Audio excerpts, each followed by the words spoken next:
계절이 바뀐 거 느껴져요? 그럼 시장이 전환되고 있다는 것은 느껴지나요? 자, 시장이 조만간 바뀌긴 바뀔 거야. 신호가 벌써 하나가 발생이 돼버렸죠. 삼성전자 느낌이 오시나요? 야, 이 여지껏 오면서 삼성전자 이렇게 급등 나온 적이 어딨어? 근데 거래량을 봐봐요. 이 좀 비슷한 거래량 터진 쪽을 보면 여기 하나, 여기 하나, 여기 하나, 여기 하나, 여기에요. 근데 잘 확인을 해보면 여기는 폭락하면서 거래량 떨어진 거잖아. 거래량 터지면서 상승 폭을 만들어줘서 조정받다가 역시 상승을 했다. 이건 꼭대기에서 거래량 터진 거잖아요. 자, 이렇게 이렇게 사각형으로 해놓은 자리가 있는데 위치를 잘 보세요. 위치.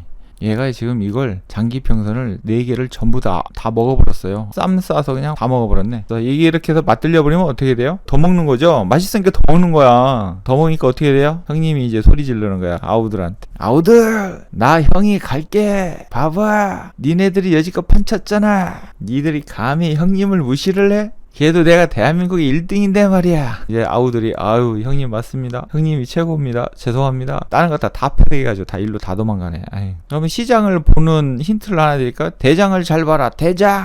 대장이 잘 나가야지. 대장이 못 나가면 아유 완전 개박살나. 예를 든다면 내가 산 주식이 있는데 이렇게 쭉 빠졌어. 근데 여기서 매수를 했는데 마이너스 뭐 한 30% 이렇게 빠졌다. 마이너스 30% 빠졌으면 한 50% 정도 올라야죠 대략. 근데 이게 50% 오르는 게 쉬우냐고요. 상 한번 치고 그 다음 또 올랐는데 이런 종목이 흐르지가 않죠. 그럼 어떻게 돼요? 빠졌다가 쭉 올라서 마이너스 한 10% 정도 왔다. 그러면 이제 줄이기 시작하는 방법을 해야지. 그래서 아니다 싶으면 어떻게 돼요? 어느 정도 올르면 때려버린다. 그렇게 해서 현금을 확보를 해 놓으셔야 된다. 이런 때는 이제 선택과 집중이 굉장히 중요한 거예요. 여기 보면 뜨겁고 차가운 투자의 전략과 전술이잖아요. 뜨거울 때는 뜨겁게 하고 차가울 때는 냉정하게 하셔야 된다는 거예요. 거기에 맞는 전략과 전술을 하는 거지 아무 때나 뜨겁게 행동한다든가 장이 안 좋다고 막 너무 회의에 빠져도 되지 않는다는 거죠. 이걸 적절하게 배분을 해서 잘 하시면 크게 문제될 건 없다. 그리고 주식 투자는 빨리빨리 해서 될 일이 아니에요. 다 시간이 필요합니다. 여러분 주식시장에 와가지고 아무리 똑똑한 사람도 주식시장에 오면 어떻게 된다고요? 멍청이가 된다. 이게 참 신기한 일이에요. 왜 멍청이가 될까요? 여러 가지 이유들도 있겠지만 가장 중요한 것은요. 이게 탐욕 때문이에요. 돈이 눈앞에 보이거든. 그러면은 살면서 뭐 꼭 주식시장에서만 탐욕을 부리나요? 뭐 기업 운영하다 보면 탐욕 욕심 안 생기나요? 기업 운영하다가도 탐욕이 생기지만 거기서는 좀 따져요. 아 내가 이렇게 사업은 좀 망할 것 같은데 아니야. 하고 조금 자제를 한다고. 물론 그 자제를 안 하고 왕창 쏟아붓는 사람 결국은 망하죠. 직장에서도 무슨 일을 하다가도 아 이렇게 했으면 좋겠지만 혹시 이렇게 하다가 뭐 혹시나 잘못되면 자기 이미지 실추가 될 수 있기 때문에 한 번쯤 더 고민을 하게 되거든요. 상사한테든 아니면은 뭐 밑에 동료한테든 욕먹기 싫으니까. 그런데 주식시장에서는요 이게 누가 컨트롤 해주는 사람이 없어요. 나 혼자와의 싸움이거든. 내가 질른다고 뭐라 할 사람도 없고 내가 잘못된다고 뭐 누가 피해보는 것도 아니거든. 결국은 내가 질러놓고 내가 피해를 보거든요. 뭔가가 견제할 만한 게 없는 거예요. 그러니까 주식시장에서는 아무리 10번 중에 9번 잘해도요 10번째에서 마지막 한 번째 잘못하면 그냥 확 가버리는 거야. 이걸로 그냥 끝나는 거야 투자 인생. 그래서 이게 무서운 거예요. 그래서 월가에 그런 얘기가 있잖아요. 곰도 돈을 벌고 곰이 뭐예요? 하락장. 황소도 돈을 벌고 황소 뭐예요? 상승장. 그런데 탐욕 많은 돼지는 어떻게 된다고요? 도살당한다. 황소도 돈을 벌고 곰도 돈을 버는데 탐욕 많은 돼지는 도살당한다. 여러분 주식기업원이 그 얘기가 왜 나왔겠어요? 그래서 장이 급등장 나올 때 여러분 조심하시고 뜨거울 때 차가운 생각을 가지셔야 되고 차가울 때 뜨겁게 행동을 하셔야 돼요. 그래야 시장에서 이겨낼 수 있다. 우리의 심리적인 것은 모든 것이 복합적으로 된 거잖아요. 이 복합적이라는 것은 우리가 쉽게 생각하면은 경험에 대한 심리도 있어요. 상처 받은 거, 열등감 이런 거 있죠. 자만, 그리고 뭐 피해의식 같은 거, 그리고 오래된 고정관념, 그리고 세뇌 교육 등등 이러한 것들이 그때그때마다 쌓이거든요. 쌓이고 쌓이다 보면 이게 어떤 복합적인 나의 심리를 만들게 됩니다. 이 복합적인 심리가 특수한 상황 아니면 본인의 어떤 계획과 어긋날 때 뭐 등등 여러 가지가 있겠지만 대다수가 이런 경우에요. 어떤 특수한 상황에 닥친다는 것이 뭐 여러 가지 있죠. 뭐 인간적인 관계든 직장 생활이든 사업을 하든 아니면 어떤 대화, 뭐 행동, 무슨 사고 그런 여러 가지.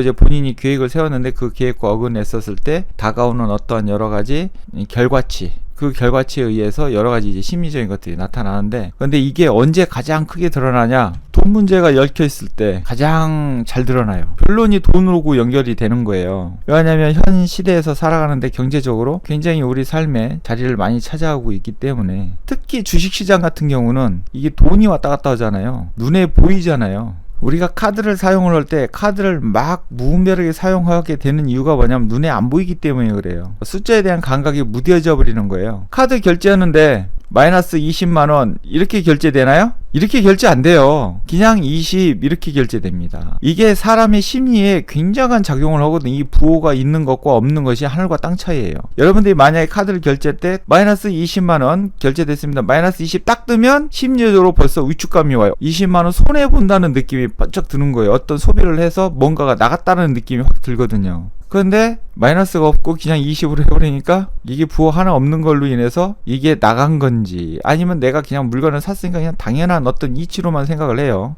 근데 이게 심리적으로 굉장히 틀립니다. 그래서 카드를 막 쓰면 망하는 거예요. 그래서 주식시장에는 이러한 여러 가지 심리적인 것이 복합적으로 나오기 때문에 결국은 이게 나타나는 게 뭘로 나타나요? 공포, 두려움, 자신감 상실, 우울증, 탐욕 모두 다 공존해버리는 겁니다. 주식시장이 빠지면 공포와 두려움이 앞서기 때문에 내가 가지고 있는 전 자산을 다 잃을 것 같은 느낌이 들기 때문에 잠을 못 이루죠.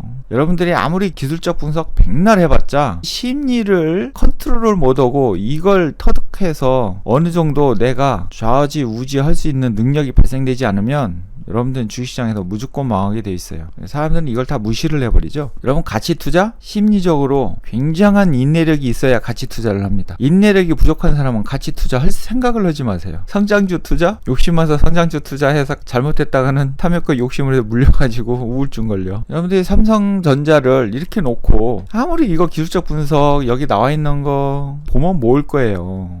기술적 분석 본다고 답이 나오는 건 아니에요. 여러분, 기술적 분석상은 이 그림을 만드는 사람이 언제든지 내가 마음 먹은 대로 조절을 할 수 있다. 남들이 다 알고 있는 답을 역으로 이용을 해서 패닉을 만들어 놓을 수도 있다라는 거예요. 그럼 우리가 봐야 될 게 뭘까요? 물론 기술적 분석, 기본적 분석을 안 해야 된다는 게 아니에요. 해야 되는 겁니다. 그건 우리가 투자하는데 하나의 요소일 뿐이다. 요소. 부분적인 거에 불과하다는 거예요. 하나의 재료일 뿐인 거예요. 재료. 이 재료가 전부는 아니죠. 결국은 뭡니까? 결국은 심리예요. 이번에 그 최선조치에서 막 올라간 거 있잖아요. 신성 델타테크죠. 얘가 무슨 최선조치에 대한 뭐가 나왔어요? 실체가 나왔나? 뭐 때문에 이렇게 많이 간 거예요? 실제적인 내용으로는 별 내용도 없는데 근데 주가는 막 이렇게 확 떴습니다. 뭐 때문에요? 최선조치 때문에. 그냥 꿈이야, 꿈. 희망.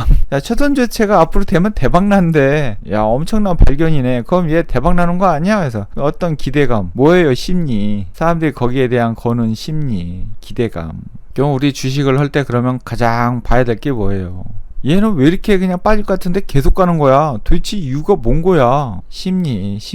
그냥 가는 거예요, 가는 거야. 사람들이 그냥 여기 붙어 가는 거예요. 주식시장은 이 공포와 두려움에 대한, 이 탐욕에 대한 이런 어떠한 심리적인 것들이 복합적으로 나타난다. 이것이 이제 다양하게 각 개인들마다 어떤 경험치, 여러 가지 어떠한 상황에 맞는 어떤 그런 심리적이들이 다 틀려요. 그렇기 때문에 시장은 항상 기회가 존재를 하는 겁니다. 다양한 사람들이 밀집되어 있기 때문에. 아무리 AI가 발달을 해가지고 뭐 종목을 뭐 추출을 해내고 한다 할지라도 결국은 뭐예요? 심리다. 그 심리를 알려면 뭘 해야 돼요? 내 생각을 버려야 돼. 내 생각을 버려라. 내 생각을 버리고요. 시장 생각을 아셔야지. 미스터 마켓에 대한 생각을 알아야지. 미스터 마켓은 무슨 생각을 가지고 있을까? 분석을 해야지. 심리 분석. 우리가 숫자 계산을 잘해야 돼요. 일반 보통 사람들은 이런 숫자 개념을 잘 생각을 안 하시죠. 예를 들어서 내 주머니에 10,000원이 있다. 근데 이 10,000원을 내가 뭐 파인애플을 샀다, 2개 샀다. 그러면 이게 지출이 얼마 되는 거예요? 10,000원 이렇게 나가잖아요. 예를 들어서 파인애플 5,000원짜리다. 그러면 내 주머니로 따지면은 잔고가 10,000원이 이쪽으로 이동해 버렸으니까 여기 0원이 돼 버리는 거잖아요. 내가 투자를 해가지고 10,000원을 벌었어. 그러면 지출이 이루어짐으로 인해서 나한테 파인애플 2개가 들어오는 건 똑같은데 잔고가 계좌가 10,000원이 그대로 남아있는 거잖아요. 근데 이걸 하루에 10,000원으로 따진다고 하면 곱하기 20일 하면 이게 20만원이에요. 곱하기 12달을 하면 얼마일까요? 240만원입니다. 1년에 240만원이 되는 거예요. 만약 이런 식으로 계속 지속이 된다고 하면 물론 확률적으로 매일같이 20일이 다 될 수는 없겠지만 절반을 하든 뭐 3분의 1을 하든 며칠을 하든 간에 중요한 것은 뭐예요? 잔고에 돈이 남아있다라는 거죠. 지출은 나갔지만 그럼 이 남아있는 이 돈으로 고배당 주식을 산다든가 아니면 중장기로 좋은 주식을 사놓고 간다고 하면 이것이 더 이거보다는 더 늘어나겠죠. 환해풀은 매번 먹어가면서 잔고는 영원이 아닌 더 커진다는 거예요. 이것은 이쪽으로 빠져나가 버렸으니까 여기는 잔고가 영원이 되니까 자산이 잔고가 늘어날 수 있는 기회가 사라져 버리는 거야. 이런 현상을 이해를 하시게 되면 우리가 단순하게 10,000원으로 계산을 했지만 이게 10만원, 20만원, 100만원 단위가 커지다 보면 이게 장난이 아닌 거예요. 누군가한테는 5,000원, 만원도 엄청나게 큰 돈입니다. 이게 한 끼 식사가 될 수가 있는 거기 때문에. 그러면 여러분 이걸 잘 고민을 해보셔야 되는 거예요.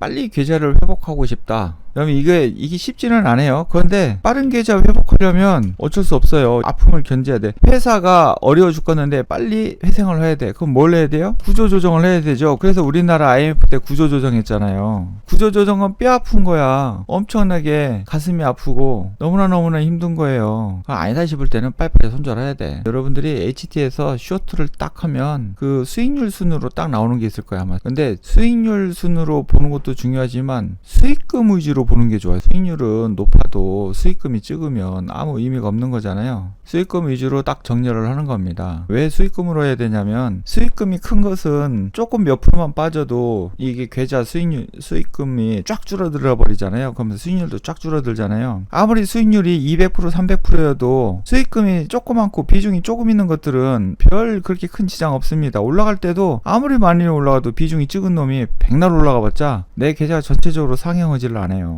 그래서 수익금 위주로 정렬을 하셔야 돼. 그래서 수익금 위주로 정렬을 하면 1번서부터 30번까지 예를 들어서 뭐 내가 30종목 있다. 그럼 딱 정렬을 해서 1번이 가장 많아. 1번, 2번 딱 해놓고 요 밑에 이제 30번서부터 해서 요 어느 정도 딱 여기 예를 들어서 뭐 상위 랭킹 딱 잡아놓으시고 여기 이제 하이 랭킹 딱 잡아놓을 거 아니에요. 그래가지고 상위 랭킹하고 하이 랭킹하고 같이 없애버려요. 이걸 이렇게 상위와 하이를 동시에 청산.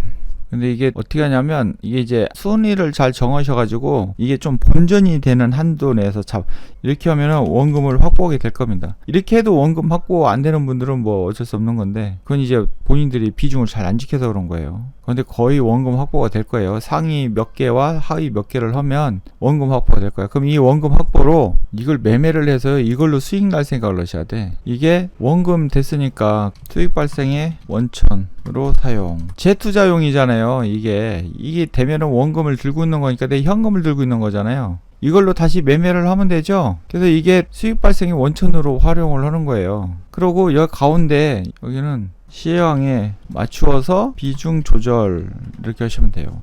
그 손절할 것들은 빨리빨리 손절하고 더 관련들은 조금 이렇게 해서 잘 봐야죠 종목. 네. 그래서 여기서도 빨리 잘라낼 놈들이 누구예요? 여기 다 잘라내고 여기에서도 손실이 가장 큰 놈이 있을 거 아니야? 그놈 위주로 먼저 바라보고 이 중에서도 가장 수익 조금 난 놈이 있을 거 아니야? 걔네들 둘이를 잘 지켜봤다가 엮어서 팔아버리든지 계속 요 방법을 반복하는 거죠. 아니다 싶으면은 크게 문제가 안 된다 하면 다 밀어도 상관없죠. 다만 중요한 것은 이 수익 발전의 원천으로 이걸 활용을 하셔야 된다는 거야. 그러면 여기서 수익이 나면 다른 데서 손실 났다 할지라도 전체적으로 이렇게 했을 때 요것만 내가면서도 손해일 수도 있죠. 그래도 요것이 돈이 있기 때문에 이걸로 수익을 발생을 시키면 여기에 있는 손실이 어느 정도 회복이 된다. 그러고 나서 전체 회복이 됐다. 그러면 어떻게 돼요? 미련 없이 그냥 다 밀어도 상관없죠. 처음부터 다시 시작하는 거야. 종목에 대한 미련을 가질 필요 없죠. 다 팔고 내가 팔았던 종목들이 더 갈 수 있는 종목들이다. 그럼 다시 사면 되는 거잖아요. 아닌가요? 예를 들면 뭐 이거 뭐 포스코 스틸로 있는데 내가 여기서 팔았어. 그때 갈 것 같으면 나중에 빠졌을 때 다시 또 사면 되는 거잖아요.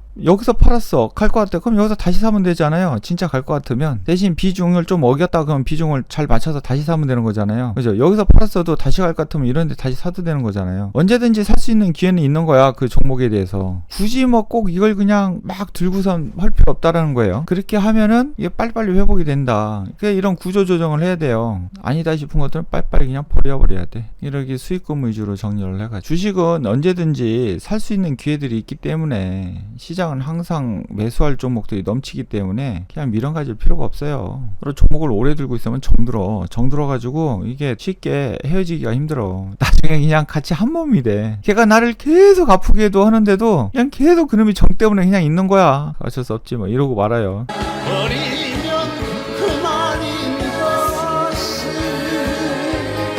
이 음악을 듣고도 감흥이 없는 분은 뭐 어쩔 수 없는 거예요. 아마 여러분들 이거 실질적으로 적용을 해보면 아마 너무나 맞을 거야. 종목 하나 했더니 막 징그러워가지고 막 그것만 보면 그냥 그게 기억이 오래가. 이 상처를 한번 잊기 시작하면 오래가요, 이 상처가. 그래가지고 나중에는 그 종목을 쳐다도 안 보고 싶어.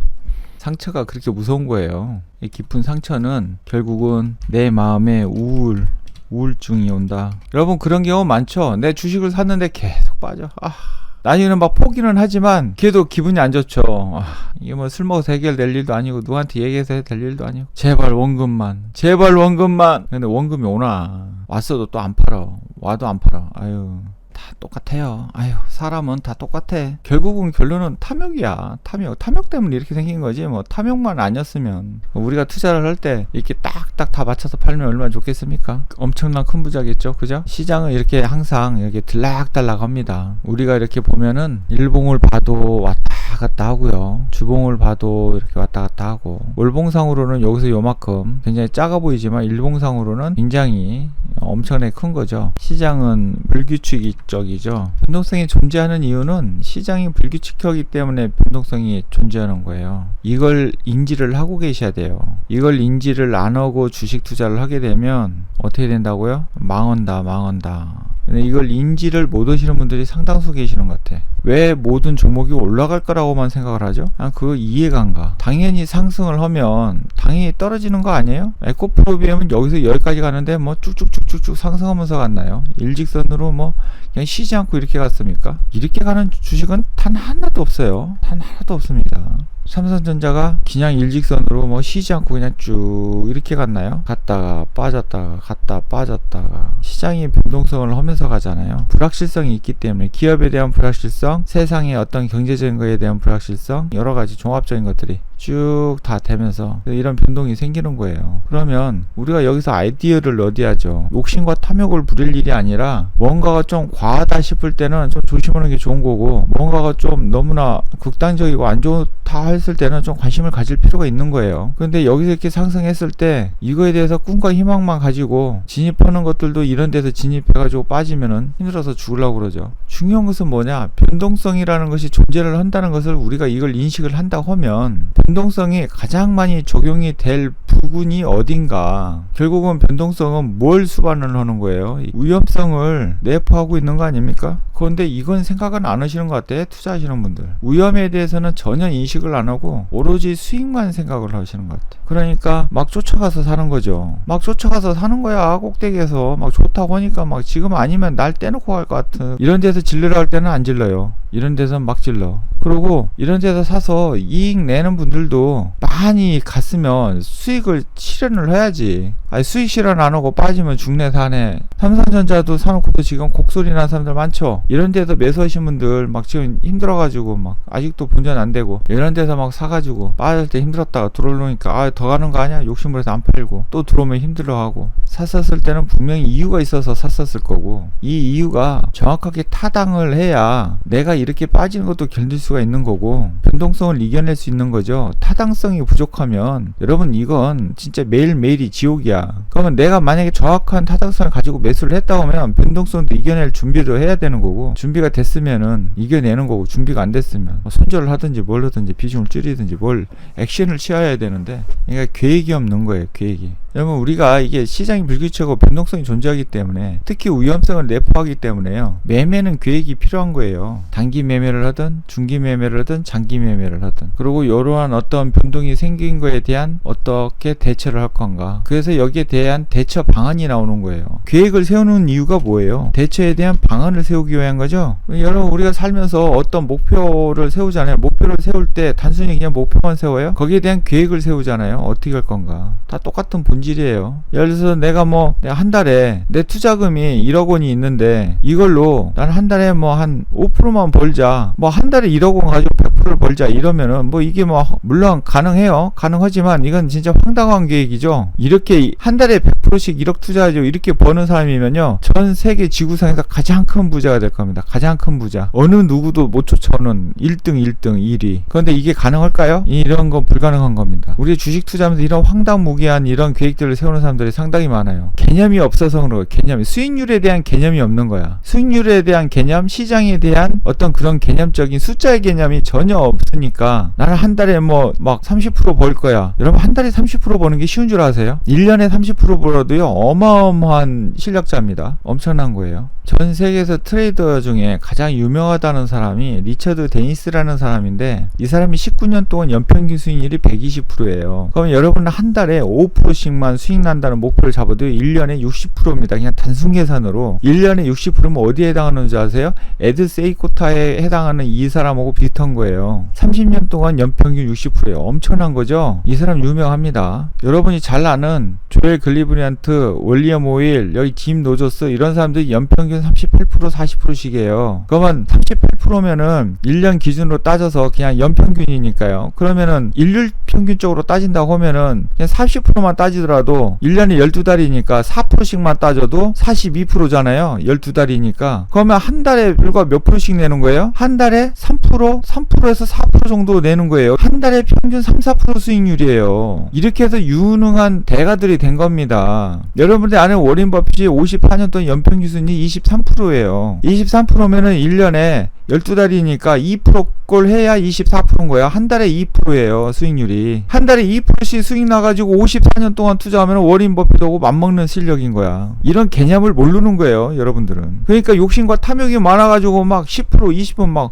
50%, 100%씩 수익 나는 걸 바라보고선 좀 수익 나오면 내가 이거 수익 나려고 왔나? 그러면서 수익 안 내고 하시는 분들 많죠. 근데 이분들이 한 종목으로 해서 이렇게 수익 난 게 아니죠. 여기 여러분 잘 아는 존 태플턴 있죠. 이분은 15%야. 존 태플 가치 투자 황제라고는 이 사람도 지금 14.3%예요. 14.8%. 1년에 이 정도예요. 이걸 연평균 31년 동안 꾸준히 이 수익을 냈다는 거예요. 그러니까 이렇게 지속적으로 수익 낸다는 것이 그만큼 어렵다라는 거예요. 이 사람들이 그렇게 유능한 사람들이잖아요. 시장이 변동성이 있기 때문에 이들도 그 시장의 변동에 의해서 어떤 때는 까먹을 때도 있다라는 거예요. 손해볼 때도 있어요. 이분들이라고 매년 수익 났을까요? 아니에요. 매달 매일 같이 수익 났을까요? 아유 천만에만만의 말씀. 그래서 주식시장에 경언이 있죠. 뭐가 있어요? 매매를 계획하고 계획을 매매하라. 이런 말이 있잖아요. 주식 격언에 들어보셨나요? 이 계획이라는 것이요 여러 가지가 다 내포되어 있는 거예요. 어디서 매도할 건지, 매수를 했는데 어디까지는 내가 변동성이 떨어졌을 때 리스크를 어디까지는 감당을 할 건지, 이 이하로 더 만약에 리스크가 발생이 되면 어디서 내가 비중을 줄이고 손절을 할 건지, 이런 게 다 계획이 나오는 거예요. 그 종목 매수할 때 미리 계산을 하고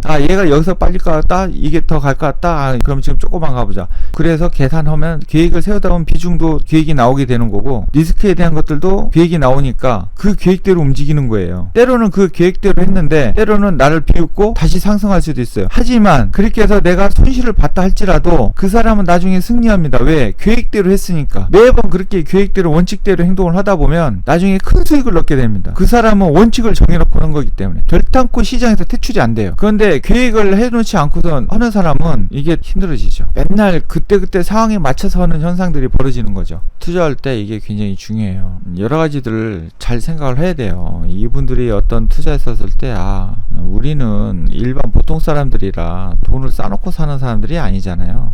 우리는 항상 생활에서도 변수가 생기는데 투자에서는 오죽하겠습니까? 우리는 싸가는 게 중요한 거지, 한 종목에서 목숨을 그냥 인생을 바꾸려고 하시면 한 종목으로 인생 못 바꿔요. 약장수가 그런 얘기 하잖아요. 애들은 가라, 애들은 가라. 여기 애들은 누구예요? 애들이 약한 자들이잖아요. 주식시장에도 애들이 많죠. 여기서 애들이라는 것은 마음이 약한 사람들을 얘기하는 거예요. 특히 주식 초보자분들, 경험이 많이 부족하신 분들, 그리고 옛날에 이런 어떤 공포 장세에서 손실을 많이 봤던 분들, 그런 분들은 옛날 기억이 다시 되살아나죠. 그 공포스럽던 기억이 다시 되살아나면서 내동매매를 하게 돼 있어요. 계좌가 막 쫙쫙쫙 녹아내려가는데 그걸 견딜 사람이 누가 있어요. 그런데 시장이 빠진다고 기업이 망하나요? 기업 안 망하죠? 이런 때 가장 불리한 사람이 누구예요? 바로 빅2를 한 사람입니다.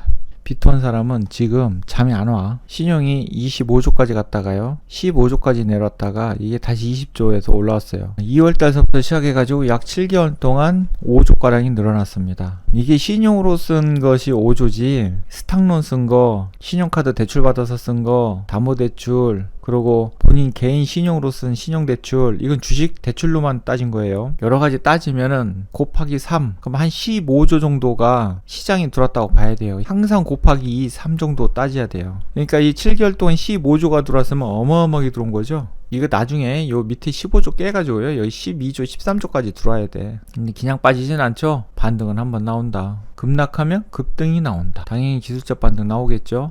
원래 주가 빠질 때 쭉 빠지나요? 올라갈 때도 쭉 안 올라가죠? 올라갈 때도 올라갔다 빠졌다 올라갔다 빠졌다 이렇게 가듯이 내려가는 것도 이렇게 빠지잖아요. 네. 이거 반등 한 번씩 주거든요. 반등 줄 때 다 튀어라. 항상 이런 때가 기회였었다라는 거. 그러면 우리가 여기서 힌트를 하나 얻어야죠. 야, 시장은 우상향으로 가는구나. 그러면 우상향으로 가는 주식이 분명히 존재하죠. 그러면 이런 주식은요 내 포트폴리오에 가지고 있어야죠. 각 시대마다 나와요 우상향하는 주식들이. 이것이 여러분들 큰 돈을 벌게 해주는 거예요. 여러분들이 백날 단기 매매만 이것만 열심히 한다? 큰 자산을 형성하기는 힘들다. 물론 단기 매매만 해가지고 큰 자산을 형성하신 분들도 있어요. 없는 게 아니에요. 우리가 확률과 통계라는 게 있잖아요. 확률과 통계를 보면요 우리 이런 게 있어요. 이게 분산 정도에 따라서 이제 틀린데 최저점 이제 있고요.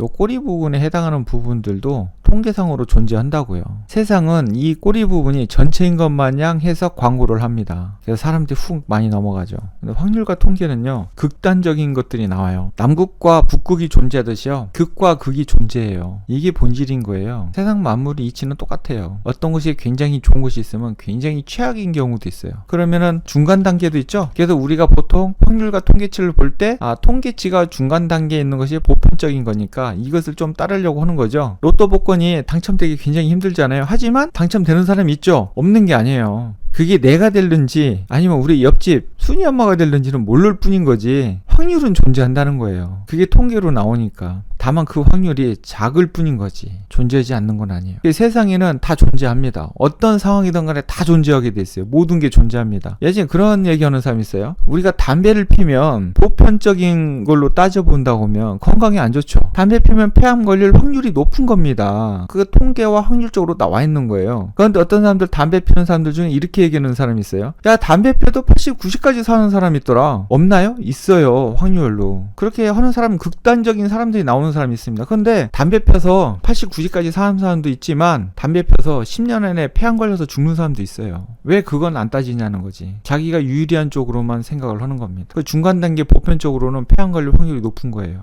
우리는 항상 그런 것들을 생각을 해야 되죠. 우리가 투자를 할 때요 망하지 않는다? 아니요, 망할 확률도 있습니다. 망하지 않을 확률도 있고요. 보편적인 확률이라는 것도 있습니다. 그럼 우리가 통계치에도 확률로 나왔었을 때 98%가 망한다는 거예요. 98%가 망한다는 것은 이게 확률과 통계로 나온 거잖아요. 보편적인 통계예요. 중요한 것은. 그러면 극단적으로 2%인 사람들만 살아남는다는 거잖아요. 그만큼 확률이 굉장히 저조한 거예요. 그러니까 주식시장에서 성공할 확률이요 2%밖에 안 되는 거예요. 그러니까 이게 엄청 어려운 거예요. 이 확률은 과거 데이터서부터 쭉 낸 거예요. 제가 낸 게 아니에요. 우리가 너무 단기적인 매매만 매달릴 필요도 없고요. 너무 그렇다고 뭐 장기적으로 또 매달릴 필요도 없고 적절하게 배분을 잘해서 나의 어떤 자산에 맞는 포트폴리오를 짜서 그 목표대로 가는 게 굉장히 중요하다. 그러면 단기 매매해가지고 전부 다 부자 될 것 같으면요 모든 사람들이 엄청난 부자가 되셔야 돼요. 대한민국에 주식 부자가 엄청나게 나와 있어야 됩니다. 그럼 장기 투자에서 그럼 또 주식 부자가 많이 나와? 아니요, 장기 투자에서도 주식 부자가 많이 안 나와요.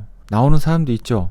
확률적으로 아까 말씀드린 것처럼 극단적인 있기 때문에 이 극에 존재하는 분들이 분명히 있어요. 그리고 최악으로 또 치닫는 분들도 있고 중간 단계도 있는 분들이 있는데 이 중간 단계라는 것이 이게 참 애매모호한 거예요. 이게 애매모호한 거야. 주식시장에서는. 그러니까 이게 98%를 차지하는 거예요. 여기가 이제 극단적인 사람, 극단적인 사람. 네. 그 극으로 굉장히 좋은 사람이 2% 안에 포함되는 거고 극으로 굉장히 안 좋은 사람이 중간 단계에 여기에 포함돼서 98%에 같이 포함이 되는 거고 신기한 거죠. 왜냐면 98%라도 단계가 다 틀리잖아요. 98%가 전부 다 극적인 상황만 있는 건 아니잖아요. 여기도 레벨이 있죠. 1번서부터 1번부터 10번까지 있다 보면 98%의 사람도 1번 레벨, 2번, 3번, 4번 이 레벨이 있어요. 그래서 뭐 98%다. 그러면 이 98% 중에 80대 20법칙이 적용이 되죠. 이 중에서 20%인 사람이 존재를 해요. 이분들은 그래도 이 안에서의 그래도 나은 사람들인 거야. 80%는 여전히 힘든 사람들인 거고요. 그럼 98%에 20%면은 19.6%죠. 거의 20% 이내라는 거예요. 그럼 이 안에서도 20%인 사람은 그래도 좀 버티시는 분들이야. 나머지 78%는 어떻게 돼요? 주식시장에서 수익을 못 내고 있다라는 거예요. 아주 그냥 굉장히 힘들다는 거예요. 우리가 이런 확률과 통계를 이용을 하면 그럼 내가 투자를 어떻게 해야 되는가 답이 나오는 거예요. 이런 것들을 우리가 먼저 인식을 하고 투자 시장에 들어와서 어떻게 할 건가 여러분들이 전략과 전술을 세워서 가야지 어떤 종목 하나 사가지고 오늘 정치 테마주 뭐 올랐네 그래 조국 관련주 화천기계 사셔야 되는데 진짜 이러면서 근데 중요한 것은 이렇게 종목 하나 사서 이게 중요한 게 아니라 어떤 원리를 좀 알고 계시는 게 지금 당장은 수익은 안 날 수 있지만 그게 쌓이다 보면 데이터가 쌓이다 보면 여러분들이 나중에 수익이 다 나게 된다는 거예요. 그랬었을 때 이 98%에서 빠져나온다는 겁니다. 여러분들이 2%가 된다는 거예요. 2%의 트레이더가 되는 거죠. 중요한 건 그게 중요한 거지 뭐. 지금 당장의 어떤 형상에 대해서 중내 사느냐는 그건 중요하지 않죠. 왜냐면 시간은 존재하면서 계속 흘러가고 있으니까 내가 이제 그 시간 선상에서 어떻게 대체를 하느냐가 중요한 거죠. 우리 항상 이렇게 빠지면 부르는 노래 있죠. 이게 전쟁터잖아요. 전후의 시체를 넘어서 가는 거예요. 이 전쟁터에서 여기서 지금 수많은 시체들이 막 쏟아져 나오죠. 적군들의 포탄에 지금 죽어가는 사람이 얼마나 많습니까? 막 으악. 내가 죽으면 안 되죠. 전쟁터에서 가장 중요한 게 뭘까요? 생존이에요. 생존.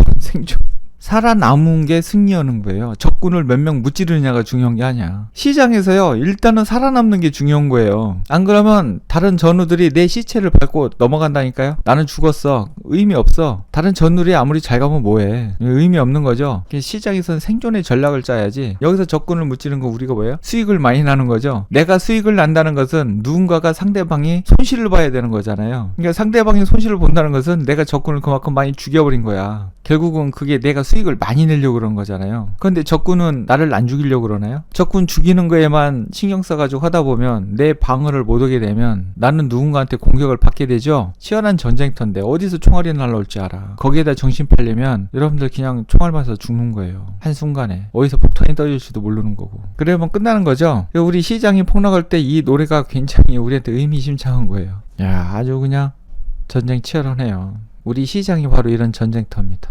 그러니까 총알을 그러니까 함부로 막 쓰면 안 돼. 그러니까 이게 우리가 이게 비중이죠. 총알은 비중이잖아. 함부로 총알 썼다는 총알 다 떨어지면 결국은 내가 생존하는데 굉장히 위험이 크다. 적군이 오는데도 불구하고 내 쏘지를 못하는 거예요. 그냥 맞아 죽여야죠. 타격이 큰 부상을 입는다든가 이런 게 굉장히 중요한 것 같습니다.